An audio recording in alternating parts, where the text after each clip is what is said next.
So your food delivery app just got hacked, and now cyber criminals are holding your company data hostage, demanding Bitcoin, or they'll leak everything online, and Grubhub is acting like this is just a casual Tuesday. Here's what actually went down.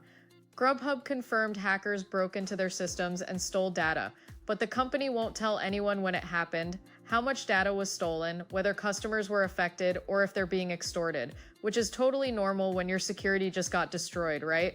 Multiple sources say the notorious ShinyHunters cybercrime group is behind this, and they're demanding Bitcoin to keep quiet about both old Salesforce data from a breach back in February that nobody knew about and fresh Zendesk data they just grabbed, which means this is actually at least the second time Grubhub got breached this year. Zendesk is what powers Grubhub's customer support chat, so we're talking about your order problems, account issues, and billing information all potentially exposed. Now here's where it gets really interesting, because this breach apparently happened through stolen credentials from a completely different hack that hit a company called SalesLoft back in August, and that attack was absolutely massive, affecting over 700 companies, including Google, Cloudflare, and basically every major tech company you can name. The attackers stole OAuth tokens, which are basically master keys that let them walk into these companies' Salesforce systems without setting off any alarms. And they've been using those stolen keys for months to launch follow-up attacks, which is exactly what happened to Grubhub. ShinyHunters isn't just some random hacker group either. They're the same crew that hit Pornhub in December, stealing 200 million records of premium users' watch history, and they've been on an absolute rampage throughout 2025, hitting Ticketmaster Qantas luxury brands like Louis Vuitton and Dior, and hundreds of other companies in what's being called the biggest SaaS breach in history, with 1.5 billion records stolen.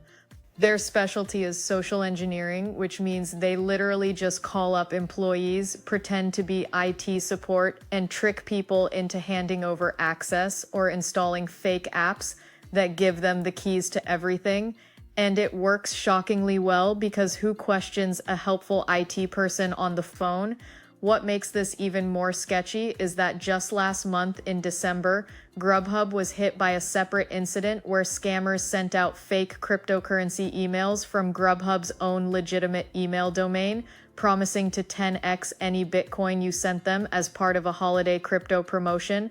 Some people actually fell for it, sending thousands of dollars to the scammer's wallet, and Grubhub's response was basically, "We contained it." Moving on, nothing to see here, folks.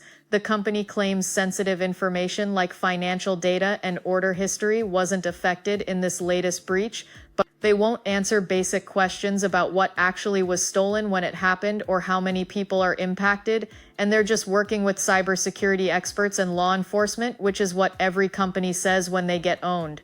The real problem here is that this attack chain started way back in August when SalesLoft got breached, and the attackers have been quietly using those stolen credentials for months to break into company after company, and Grubhub either didn't know they were vulnerable, didn't rotate their credentials, or didn't care enough to fix it before the hackers showed up.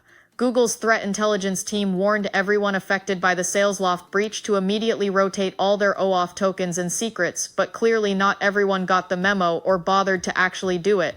So now Grubhub's data is sitting in the hands of a cybercrime group that's escorting them for Bitcoin, and the company's strategy seems to be admit nothing, reveal nothing, and hope everyone forgets about it by next week.